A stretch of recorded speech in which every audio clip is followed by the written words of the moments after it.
आपने जैसा कहा था वैसा ही हुआ। गांव के कई लोग मुखिया के साथ हैं और कई तो उनके ताकत के आगे झुके पड़े हैं। ऐसे मायूस मत हो बेटी, मैं तो जानती थी ऐसा ही होगा। आजकल गरीबों की कहाँ कोई सुनता है। दुनिया आजकल बहुत कठोर हो गई है माँ। अब तो सब भगवान के ऊपर ही है। पता नहीं क्या होगा। वो मुखिया तो बोल रहा है कि कोई सबूत दिखाएगा। ऐसा ना हो कि वो कोई फर्जी कागजात दिखाए और बाद में हमारे जमीन को चुपचाप अपने नाम कर ले। ऐसा होगा तो अनर्थ हो जाएगा। लेकिन अगर मुखिया ये दिखाए कि जमीन किसी जमींदार के वहां गिरवी है, तो डर किस बात का। तब तो पूरा गांव जान लेगा कि जमीन हमने गिरवी रखी है, ना कि बेचा है। और तब मुखिया जमीन कैसे ले पाएगा। नहीं माँ, मुझे मोहन काका ने बोला है कि उनको मुखिया के ही कोई आदमी आके बताया कि मुखिया हमारे जमीन को अपने नाम करना चाह रहा है। वो मुखिया बहुत चालाक है माँ। वो जरूर कुछ करेगा। वो ऐसे ही कोई सबूत जुटाने नहीं जाएगा। जरूर उनके पास कोई षड्यंत्र है।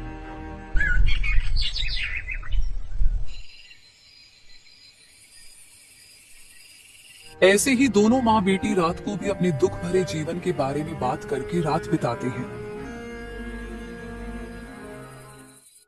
अगले दिन मुखिया अपने घर पे उसके आदमी से जमीन के कागजात के बारे में बात कर रहे थे। तुम्हें पता तो है ही करना क्या है। बस तुम ये आखिरी काम कर दो और मैं तुमको भी इसके अच्छे पैसे दे दूंगा। मुखिया जी, मुझे ये सब कुछ ठीक नहीं लग रहा है।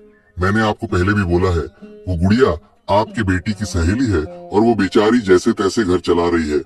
आप उसके साथ ऐसा मत करो। सुन रामू, तू अपना दिमाग मत लगा। बहुत दिनों से तेरा बक बक सुन रहा हूँ। अब और नहीं, जो कहा है वो जाके कर। और तू क्यों उनका सगा बना हुआ है? अरे मैं इस मौके का कब से राह देख रहा था। अगर अभी मैं उनका जमीन नहीं लूंगा तो कभी नहीं ले पाऊंगा। यही अच्छा अवसर है।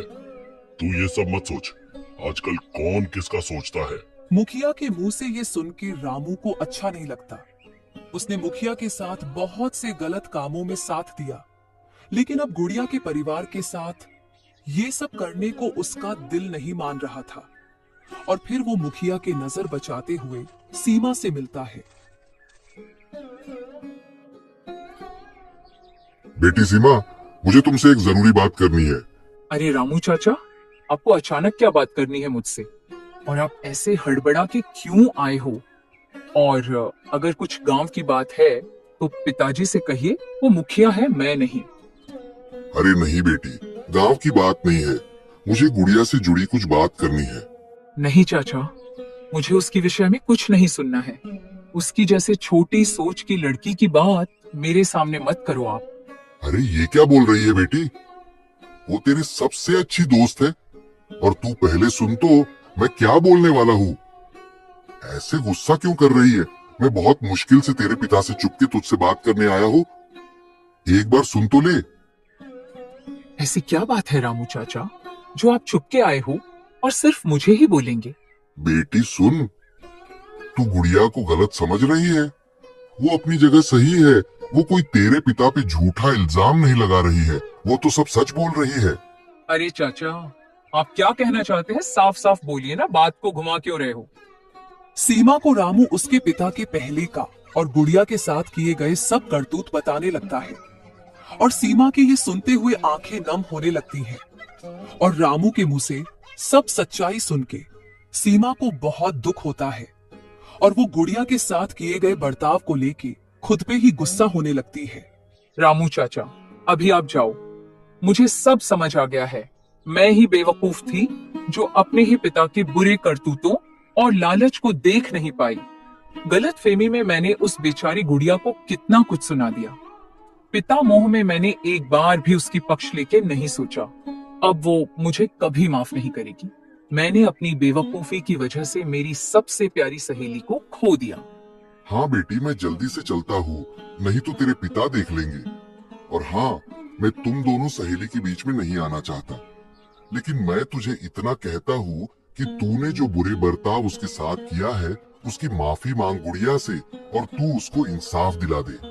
ये ले जमीन के कागज और जाके पंचायत में सबको दिखा दे और अपने पिता को गलत साबित कर दे। ये बोल के रामू सीमा को जमीन के कागज दे के वहां से जल्दी जल्दी निकल जाता है।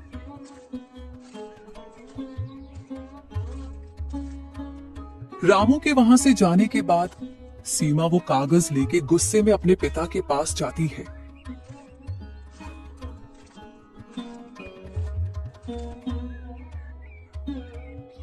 मुझे आपसे ये उम्मीद नहीं थी पिताजी।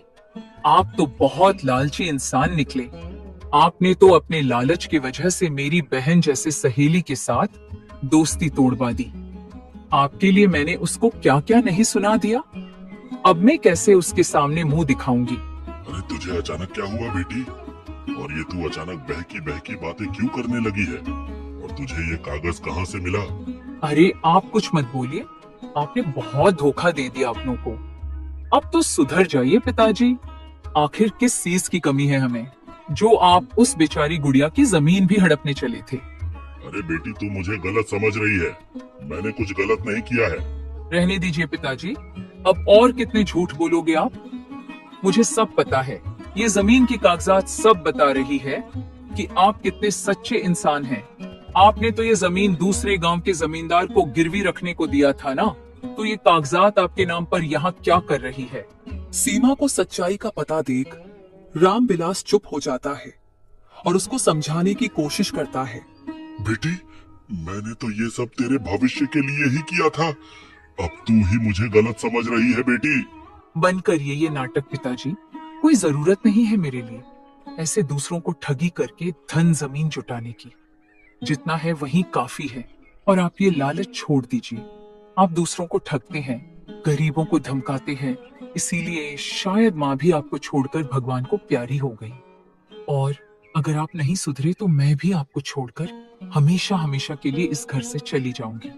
फिर रहना आप अकेले इस धन दौलत के साथ। सीमा की दिल दुखाने वाली बातों से और उसकी अपनी माँ को लेके किए हुए बातों से रामविलास बहुत ज्यादा दुखी हो जाता है और अपने बेटी के सामने गिड़गिड़ाने लगता है। मुझे माफ कर दे बेटी। मैंने अपनी लालच को प्यार का नाम दिया। मैं बहुत लालची हो गया था। लेकिन बेटी तू मुझे छोड़कर मत जा। मैं पंचायत में जाके पूरे गांव के सामने अपनी गलती मानूंगा और गुड़िया की जमीन भी लौटा दूंगा। बस तू मुझे छोड़कर मत जा। मैं अकेले नहीं जी पाऊंगा बेटी। सीमा को अपने पिता के ऊपर बहुत गुस्सा आ रहा था, लेकिन अपने पिता को ऐसे दुखी अवस्था में देखकर सीमा मान जाती है और अपने पिता को गलती मानते देख वो गुड़िया के पास अपने पिता के साथ जाके माफी मांगने की सोचती है और उसको उसकी जमीन भी लौटाने की सोचती है। अगले दिन सीमा और उसके पिता गुड़िया के घर जाते हैं और गुड़िया के हाथ में जमीन की असली कागजात थी, जिसमें जमीन गुड़िया और उसकी माँ के नाम पे थी। गुड़िया की माँ और गुड़िया सीमा और उसके पिता को ऐसे अचानक देख के हैरान थे।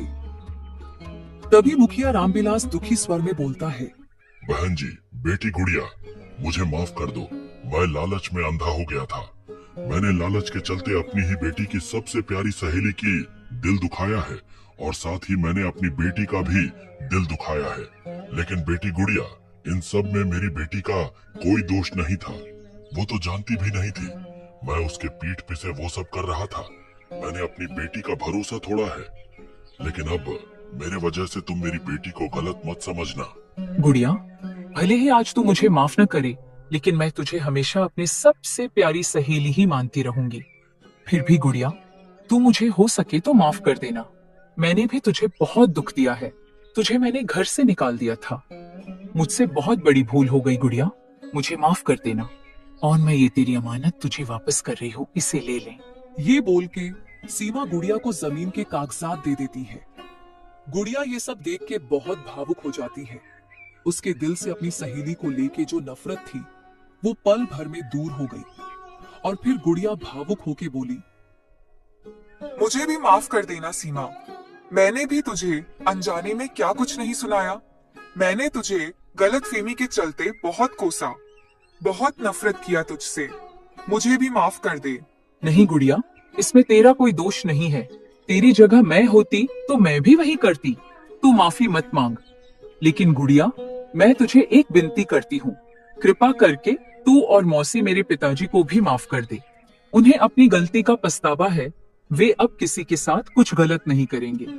बस तू और मौसी जी मेरे पिता के की इस गलती को गांव वालों के सामने मत आने देना, नहीं तो मेरे पिता शर्म से जी नहीं पाएंगे। नहीं सीमा बेटी, हमें अब कोई खेद नहीं है। हमें हमारी हक की जमीन तूने सौंप दी है और मुखिया जी ने भी अपनी गलती मान ली है। अब हम गरीबों को और क्या सहिए।